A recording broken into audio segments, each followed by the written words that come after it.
Semoga saya diberikan ketenangan untuk menerima apa yang tidak bisa saya ubah, keberanian untuk mengubah apa yang bisa saya ubah, dan kebijaksanaan untuk tahu perbedaan di antara keduanya. Aku suka kata-kata dari teologi ini, menenangkan, selaras dengan aliran pemikiran yang sedang berusaha aku jalankan. Halo semuanya, aku Laili.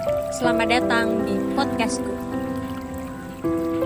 Di satu titik, pasti kalian akan bertanya-tanya, apa sih arti kehidupan? Dan berharap mendapatkan jawaban yang mudah. Tapi sayangnya, setiap orang punya jawaban yang berbeda. Pengalaman hidup membentuk cara seseorang melihat dunia. Menariknya, kadang kita butuh sebuah filosofi yang bisa membantu kita menavigasikan semua hal yang terjadi dalam hidup. Entah dari hal sepele, misalnya tertabrak orang asing di jalan lalu terjadi adu mulut, sampai masalah yang serius dalam hidup. Misalnya soal finansial, menurunnya kesehatan, atau kehilangan orang yang kita cintai. Kali ini aku akan membahas filosofi Stoikisme, sebuah filosofi kuno yang pertama kali dipraktikkan di Yunani, lalu berkembang pesat di Roma, dan masih dipraktikkan secara luas hingga saat ini.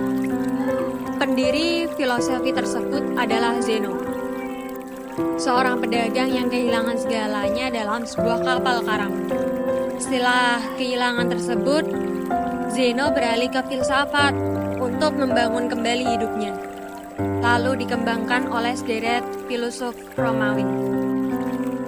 Setelah ratusan tahun, pola pikir ini menjadi populer.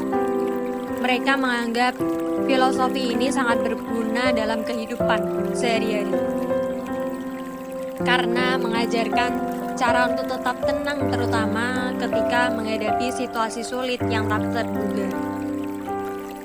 Filsafat Stoikisme mendoktrin agar manusia hidup bebas dari emosi negatif, mendapatkan hidup yang lebih tentram dengan memfokuskan diri pada hal-hal yang bisa kita kendalikan.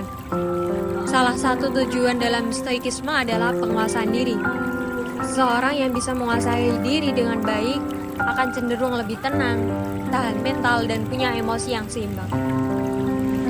Apa sih prinsip Stoikisme? Penjelasan sederhananya begini. Kita hanya bisa mengendalikan apa yang ada dalam kendali kita, yakni pikiran dan tindakan kita sendiri. Dengan kata lain, kebahagiaan sejatinya hanya bisa datang dari dalam. Sebaliknya, kita tidak bisa mengandungkan kebahagiaan pada hal-hal yang tidak bisa kita kendalikan, seperti perlakuan orang lain, opini orang lain, status, popularitas, dan kekayaan. Saya akan menyampaikan 3 hal penting yang sudah saya rangkum. Pertama, cara menjadi stoik. Artinya, kamu perlu terhubung dengan dunia yang kamu jalani. Bukan hanya itu, kamu juga perlu sadar atas dirimu dan juga lingkungan sekitarmu. Artinya, kamu menyadari siapa dirimu, karakter kamu, dan sebagainya. Tentunya bukan hanya berada di permukaan. Misalnya kamu suka es krim coklat atau suka baju berwarna biru. Tapi juga sesuatu yang cukup dalam.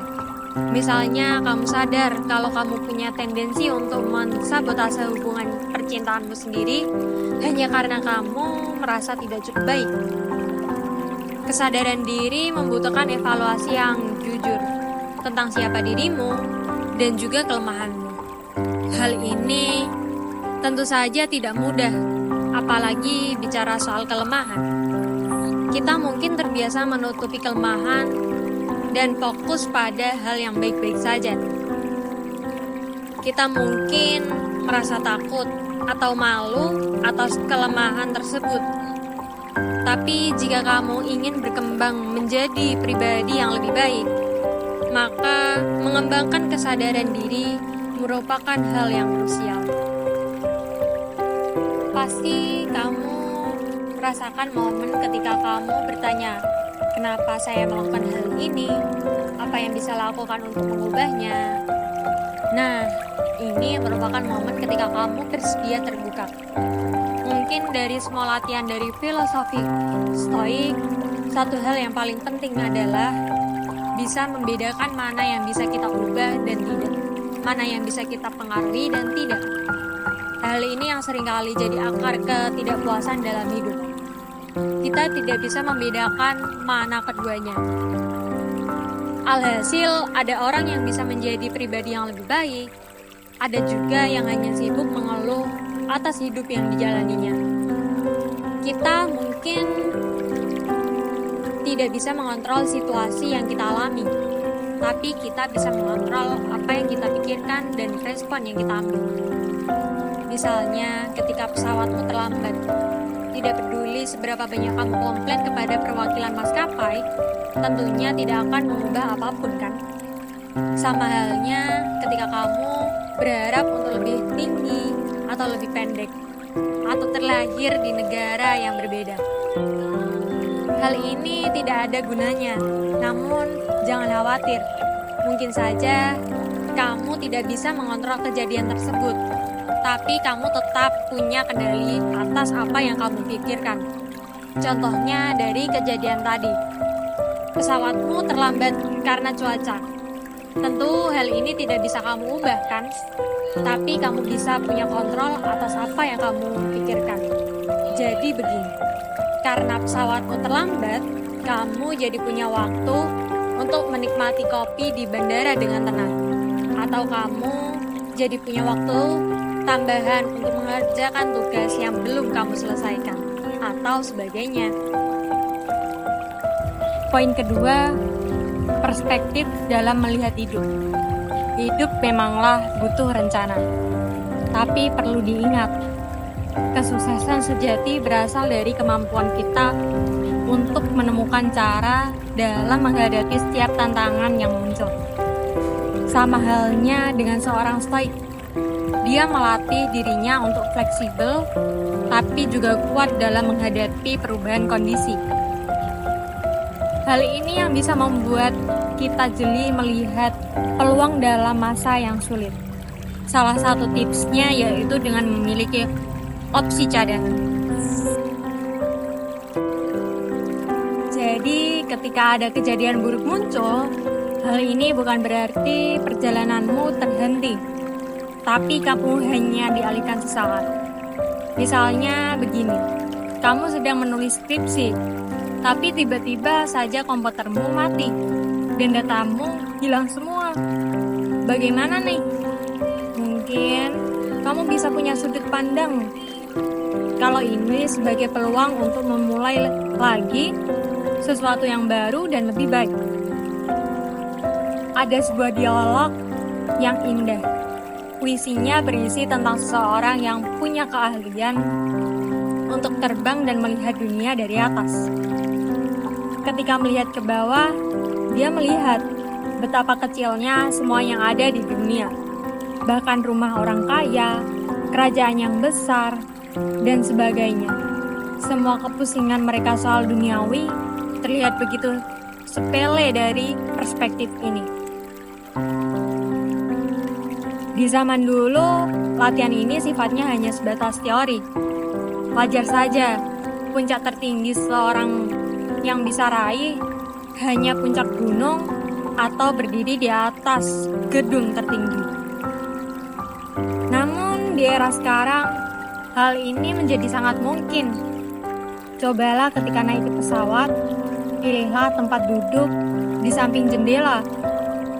Lihatlah ke bawah, dan kamu akan sadar betapa kecil semua itu. Seorang astronot pernah bercerita, ketika berada di luar angkasa, seketika ketidakpuasanmu soal dunia, pertengkaran dengan orang lain, politik dunia internasional, dan sebagainya terlihat begitu kecil dan sepele. Ini adalah latihan yang menarik.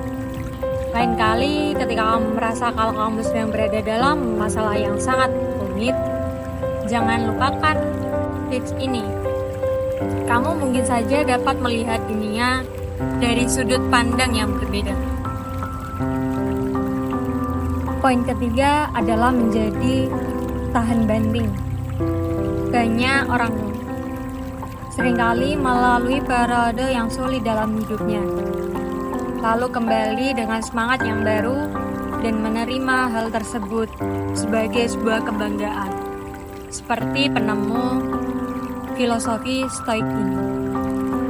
Mereka seringkali mengenang masa lalu yang sulit dengan penuh sukacita, walaupun saat ini posisi mereka sudah jauh lebih baik. Menariknya, walaupun menjalani periode itu tidak mudah, tapi pengalaman tersebut sangat transformatif. Pengalaman itu membentuk dirinya hingga seperti sekarang. Bukan hanya itu, pengalaman sulit membuat kita semakin mengenal diri kita dengan lebih baik. Bagaimana kapasitas kita dan kekuatan di dalam diri kita. Mungkin kamu pernah mendengar ungkapan "What doesn't kill me makes me stronger". Perspektif ini mungkin menjadi sudut pandang yang menarik ketika kamu menghadapi hal buruk. Kejadian itu bisa saja menjadi sebuah pengalaman yang transformatif. Apa jadinya jika hidup dengan sesuatu yang lebih sedikit dari yang sekarang kita miliki? Hidup bisa berubah dalam sekejap. Mungkin saja di tahun ini bisnis kita untung berkali-kali lipat. Namun 2 hingga 3 tahun lagi berada di ambang kebangkrutan. Kisah ini bisa terjadi kepada siapa saja, termasuk pada kita sendiri. Mungkin saja suatu hari kita di PHK karena perusahaan tempat kita bekerja sedang mengalami kesulitan keuangan dan sebagainya. Kita akhirnya memiliki uang yang lebih sedikit, sumber daya yang lebih sedikit, penghargaan yang lebih sedikit, dan sebagainya. Bahkan seiring usia kita bertambah, kamu juga mungkin mengalami kekurangan. Badan yang kurang sehat, energi yang berkurang, kebebasan yang berkurang, dan lain sebagainya. Cara satu-satunya adalah kita harus mempersiapkan diri. Jangan biarkan hidupmu ditentukan oleh situasi dan keadaan. Biasakan dirimu untuk hidup seadanya. Jadi ketika situasi dan kondisi memaksa hidup berubah, maka hal itu tidak akan terlalu buruk. Itulah beberapa poin penting yang bisa saya sampaikan. Terima kasih.